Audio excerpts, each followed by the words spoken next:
Okay, welcome back, everybody.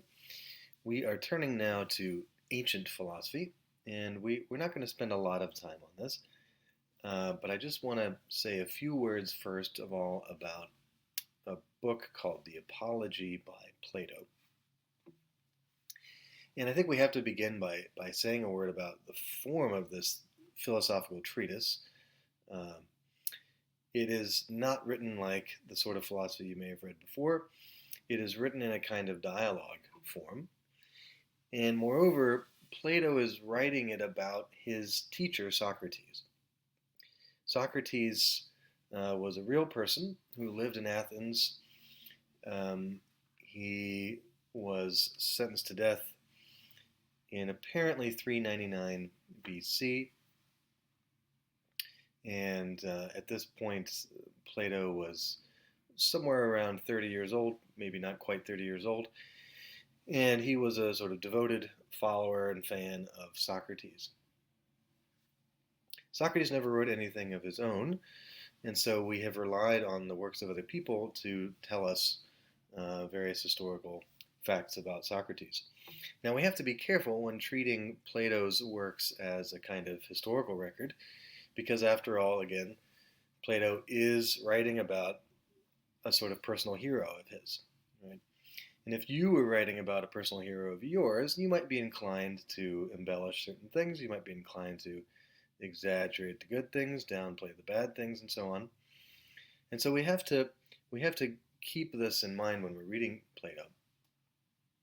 Nevertheless, it does seem clear that Socrates lived in Athens, um, and he made some trouble for himself, which we'll talk a bit about in a moment, and was eventually put to death in 399 BC. Now, the Apology, this is more of a transliteration of the Greek title rather than a translation. The Greek word apologia means a kind of defense speech, and it does purport to be a kind of record of the speech that Socrates gave at his own trial. He represented himself, being a sort of poor man of Athens, and so he gave a kind of speech to defend himself against the charges that were brought up against him. What were those charges? Well, there were a couple charges. He was accused of a kind of impiety. He was accused of not believing in the gods of the city of Athens. And indeed, he was a kind of natural scientist insofar as he was interested in exploring things in the heavens and things under the earth. This made him sort of unusual. This was not, at the time, a sort of thing that most people did. He was also brought up on charges of corrupting the youth. Okay, and the the nature of this is a little bit unclear. But what is clear is that Socrates had gained a kind of significant cult following, and he was popular in part because he would go around talking to various people, and he would get in various intellectual debates with them, what we would now recognize as philosophical arguments. Um, and he would sort of lead them down these paths of deductive reasoning. And typically, what would happen is that he would show some so-called expert that expert didn't really know what he was talking about at all. Okay, and it seemed to be a very popular game. Lots of young men, in particular, seemed to delight in watching Socrates do this to various people.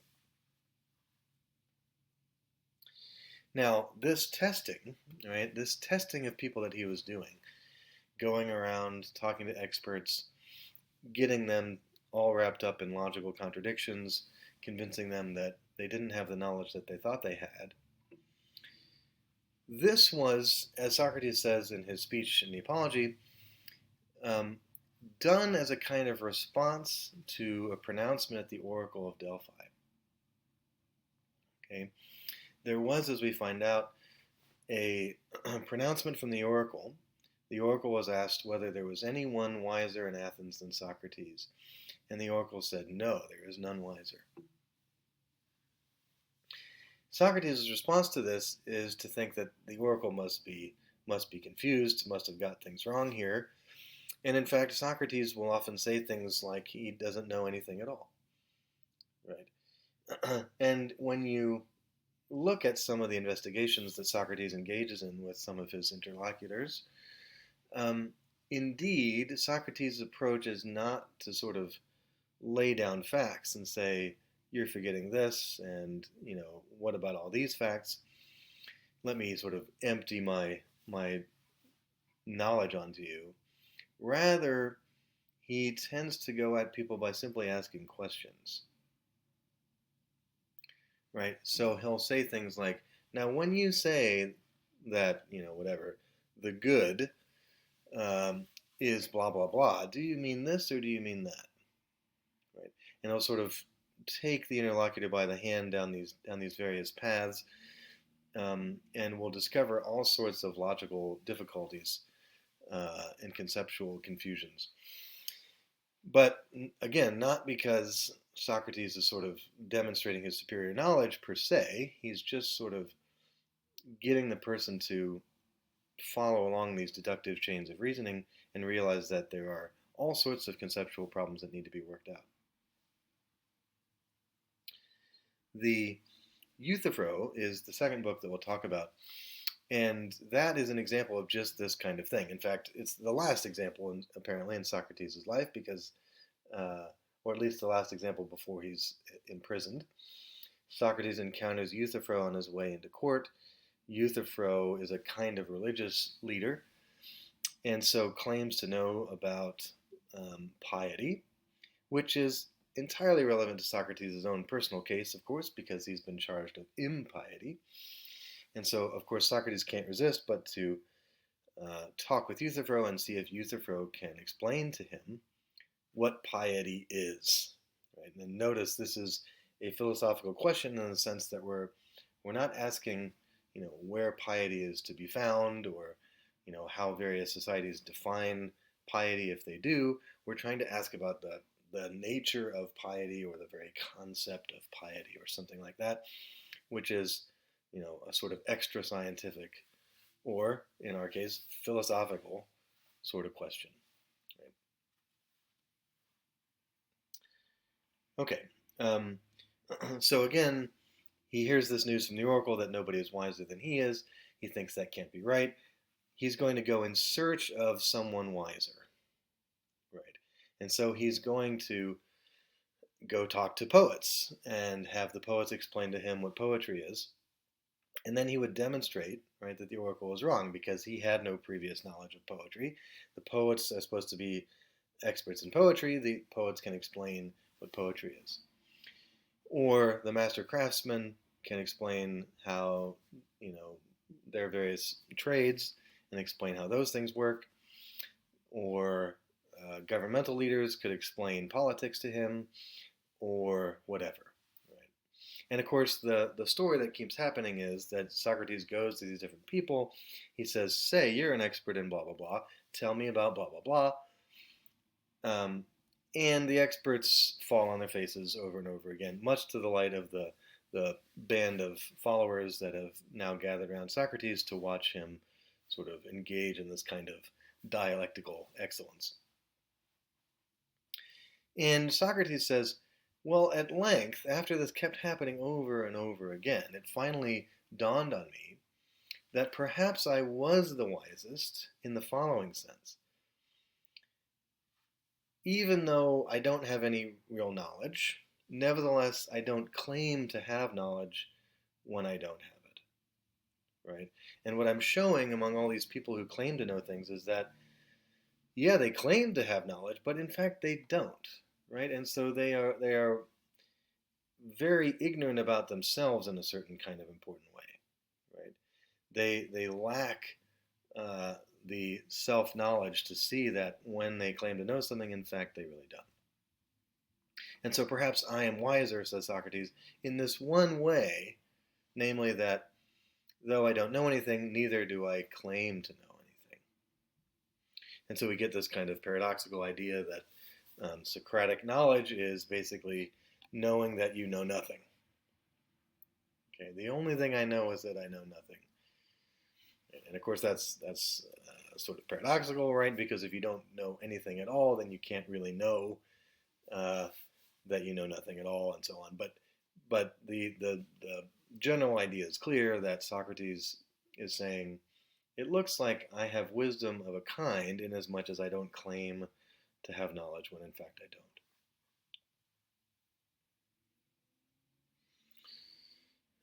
Okay, Socrates says various other things about the other charges. We're not going to worry too much about these other things. Um, Basically, Socrates is compared to other sophists at the time, other people who were going around asking questions. This is sort of the birth of philosophy, right? Um, but eventually, it's time for the jury to vote. Okay, and it's a close vote, but the jury does decide that Socrates is guilty. Okay, so they do vote to convict. Now, the Athenian legal system at the time had a very interesting feature. By the way, this is sort of a very large jury. This is basically all the wealthy landowning men of Athens were in the jury. And at this point, the question was, okay, well, given that Socrates has been convicted, now he needs to be sentenced. Now he needs to be punished. And the Athenian system worked like this. First, the prosecution would propose some penalty. Second, the defense would propose some penalty. And then the jury would go deliberate and they would pick one of those two. Okay, so it's important to point out here, right? There's no sort of compromising. The jury doesn't get to kind of take 6 of one and half a dozen of the other and combine them. The jury has to choose one of the other two proposed punishments. So the prosecution um, says, well, we think the appropriate punishment is death. Now, there's some speculation these days about why in the world a prosecution would have proposed death. It seems like an overly harsh punishment. Right? Sure, he was going around and he was being annoying to various people. He was sort of showing them up and making fun of people, not by insulting them, but just by apparently showing them that they lacked knowledge when they claimed to have it. So he was annoying, all right. Socrates sometimes called it the gadfly of Athens. But it doesn't seem like death is really an appropriate punishment for this kind of set of crimes. And so some people think these days that the prosecution was really just kind of punting here and saying, well, okay, we won our case, but Socrates is an old man; he's 70 years old. This is not sort of high crimes and misdemeanors. We think that you know maybe we're just going to let the defense, let Socrates, that is, choose his own punishment, right? If we pick some ridiculous punishment, then of course the jury is not going to vote for that. They'll just vote for whatever the defense suggests. And so there's some speculation these days that that's what the prosecution was doing. They were saying, well, okay, we won our case. We don't really want to punish Socrates severely. We'll just propose some ridiculous punishment that the jury would never vote for. Okay. But of course, at this point, Socrates can't resist sort of one-upping the prosecution. And he says, well, I don't feel like I deserve any punishment at all. Or rather, I feel like what I've been doing is helping people. I feel like when in conversation with people, I've been helping them to reflect on themselves, reflect on their own lives, and helping them to gain some self-knowledge. And that's a very powerful and valuable thing. And because I've been doing that, I think what I really should get for these crimes is free meals at public expense. Right? Free meals at the so-called Prytaneum, which was kind of public commissary, and Socrates is saying, I think I should get to eat there for free. Now this, of course, puts the jury in an extremely difficult position, because now they have to choose between these two punishments, both of which seem a bit extravagant. Right? Death seems way too harsh. Free meals seems way too soft. In fact, it's not a punishment at all, obviously. And again, the vote is close. There's some deliberation, but eventually the jury says, "All right, we're going to go with death." Okay. Um, now, uh, you know, this obviously seems sort of shocking, but given the context in which Socrates has been found guilty and yet is now sort of apparently making fun of the justice system by proposing this absurd penalty, which isn't a penalty, you can sort of understand that the jury might say, "All right, Socrates, that's a funny joke, but we're going to go with death after all." Okay. Now, if you go look for the Apology in the bookstore, you will often see the Apologies sold with some other works. Sometimes it's sold with the Euthyphro, which we'll talk about next. Sometimes it's sold with a book called the Crito, and sometimes it's sold with a book called the Phaedo, and sometimes all four of these are together. Crito and Phaedo are, just like Plato, two other followers of Socrates, and so they are other characters in those respective works. And basically, those take place after the Apology, so after Socrates has already been condemned to death. The Phaedo is rather long and complicated, and there are some arguments in there for the immortality of the soul and all sorts of interesting things. The Crito is rather about an attempt by Crito and some other folks to smuggle Socrates out of prison, um, maybe bribing a guard or whatever they need to do. And they're sort of pleading with him, don't succumb to this punishment, don't leave us all without a leader, don't leave your children orphaned. And Socrates argues at length in the Crito that actually he has an obligation to stay and meet his death and so on. The Euthyphro, which we will talk about next, takes place again right before the time of the Apology. So Socrates is actually on his way into the courthouse and he runs into Euthyphro. All right, so we'll talk about that next, and we will see you next time. Thanks.